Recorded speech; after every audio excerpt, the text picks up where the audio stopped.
नमस्कार मैत्रिणींनो, मी पल्लवीज किचन मध्ये आपलं खूप खूप स्वागत आहे।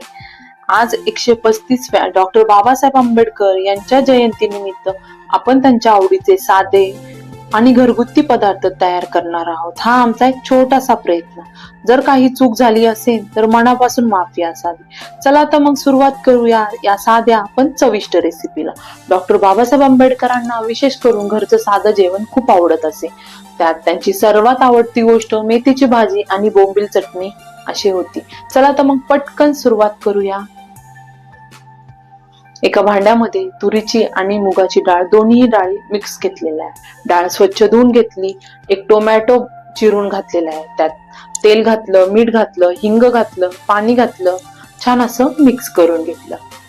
कुकरचं भांड घ्यायचं, त्यात पाणी घालायचं, त्यात डब्बा ठेवून द्यायचा, झाकण लावून कुकर गॅसवरती ठेवून द्यायचा। 3 शिट्ट्या काढून घ्यायच्या। 2 शिट्ट्या होत आलेल्या आहेत। तिसऱ्या शिट्टीला गॅस बंद करून घ्यायचा, कुकर थंड होण्यासाठी ठेवून द्यायचं। पुढची रेसिपी आहे मेथीची भाजी। मेथीची भाजी स्वच्छ धुवून घेतली, गॅसवर कढई ठेवली, तेल गरम झालं की त्यात ठेचलेला लसूण घालून घेतला। लसूण छान सोनेरी रंग येईपर्यंत परतून घेतला। हिरव्या मिरच्या बारीक कट केलेल्या घालून घेतल्या, त्याही छान परतून घेतल्या।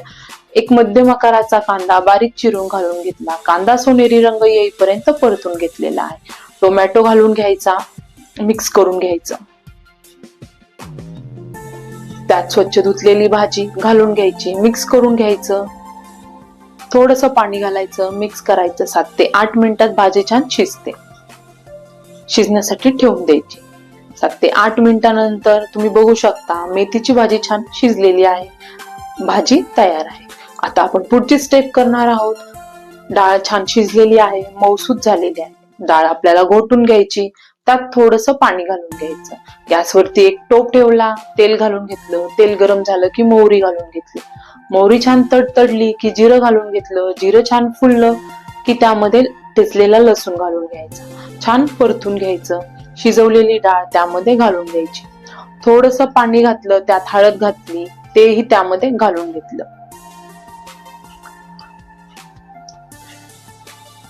डाळीला छान उकळी येऊ द्यायची।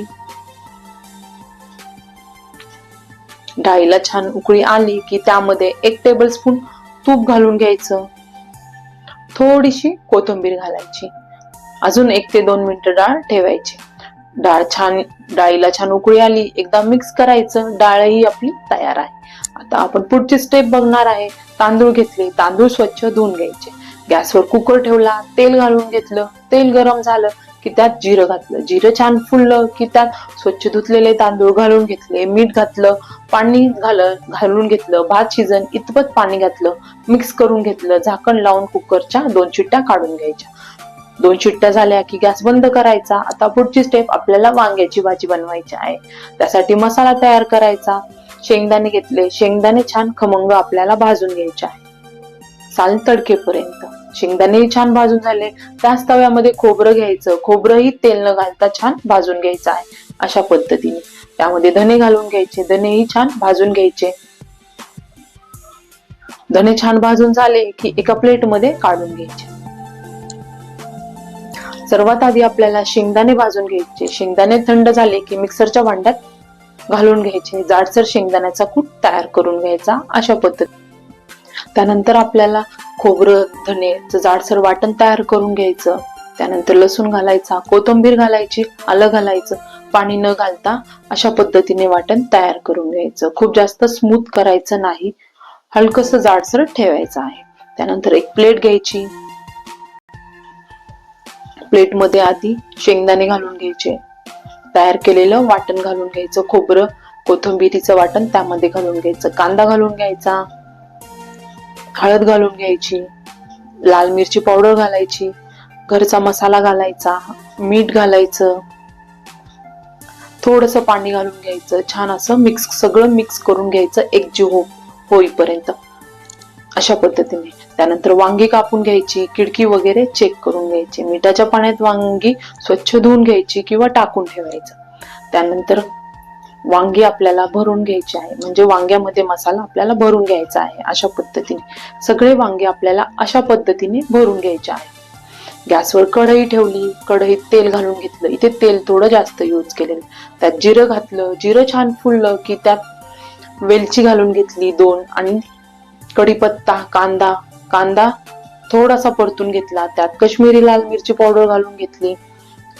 त्यात वांगी घालून घेतली. झाकण ठेवून वांग आपल्याला एक साइडनी 2 ते 3 मिनिटं छान परतून घ्यायचं आहे, वांग्याला छान डाग पडेपर्यंत. त्यानंतर 2 मिनिटांनी दुसरी साइड उलटून घ्यायची. अशाच पद्धतीने आपल्याला सगळे वांगे उलटून घ्यायचे आहे. झाकण ठेवून अजून 2 मिनिटभर वांग छान परतून घ्यायचं आहे. 2 मिनिटांनंतर तुम्ही बघू शकता वांगी दोन्ही साइडनी छान परतून झालेली आहे. त्यामध्ये तयार केलेला मसाला घालून घ्यायचा आहे, मिक्स करून घ्यायचं. त्यामध्ये आपल्याला गरम पाणीच घालायचं आहे. त्याने भाजीला खूप छान तर्री येते आणि भाजीची टेस्टही सेम राहते. मीठ घालून घ्यायचं, मिक्स करून घ्यायचं. झाकण ठेवून 5 ते 7 मिनिटं मध्यम गॅसवर वांग छान शिजून घ्यायचं. 5 ते 7 मिनिटांनंतर तुम्ही बघू शकता वांग्याचा कलरही खूप छान झालेला आहे. वांग खूप छान असं शिजलेलं आहे. झाकण ठेवायची, गॅस बंद करून घ्यायचा.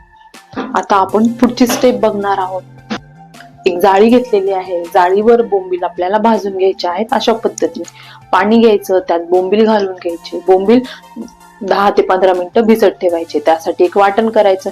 मिक्सरच्या भांड्यात लसूण घेतला, लाल मिरची पावडर घालून घेतली, मीठ घालून घेतलं. पाणी न घालता असं छानसं वाटण तयार करून घ्यायचं आहे. तोपर्यंत बोंबीलही छान भिजले. 2 ते 3 पाण्याने बोंबील आपल्याला स्वच्छ धुवून घ्यायचे आहे. त्यानंतर मिक्सरच्या भांड्यात जाडसर वाटण तयार करून घ्यायचं आहे. गॅसवर पॅन ठेवला, त्यात तेल घालून घेतलं. तेल गरम झालं की वाटलेले बोंबील त्यामध्ये घालून घ्यायचे. बोंबील छान आपल्याला परतून घ्यायचे आहेत, त्यामध्ये कुरकुरीतपणा येण्यासाठी.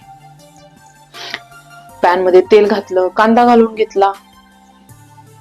कांदा छान मऊ झाला किंवा गुलाबी रंग येईपर्यंत परतून घेतला. त्यात तयार केलेलं वाटण घालून घेतलं. छान असं मिक्स करून घेतलं. 2 मिनिटं परतून घेतलं. त्यात बोंबील घालून घेतले, मिक्स करून घेतलं. 1 ते 2 मिनिटं बोंबील छान परतून घेतले. त्यामध्ये कोथिंबीर घातली. बोंबलाची चटणी तयार झाली. गॅसवर टोप ठेवला, त्यात 1 टेबलस्पून तूप घातलं. त्यात शेवई घालून घेतली. 1 ते 2 मिनिटं शेवई छान मध्यम गॅसवरती भाजून घेतली. 1 ते 2 मिनिटांनंतर आवडीनुसार ड्रायफ्रुट्स घालून घेतले. तेही छान परतून घेतले.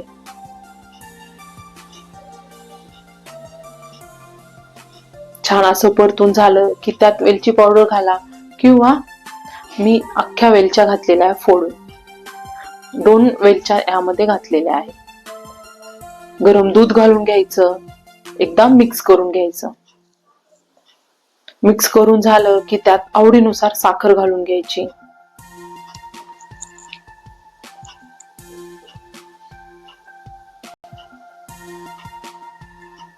मिक्स करून घ्यायचं.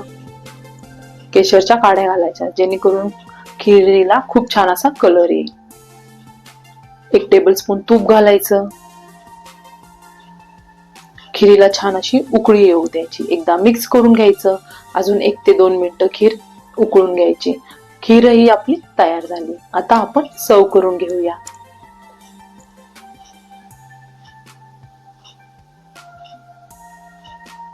प्लेट मध्ये भात ठेवला. त्यानंतर वांग्याची भाजी, बोंबलाची चटणी,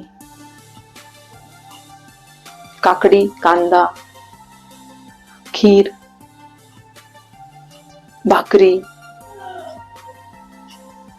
मेथीची भाजी अशी सिंपल आणि झटपट तयार होणारी रेसिपी मी तुम्हाला दाखवली आहे. रेसिपी आवडली असेल तर एक लाईक करा. सर्वांना भीम जयंतीच्या हार्दिक शुभेच्छा.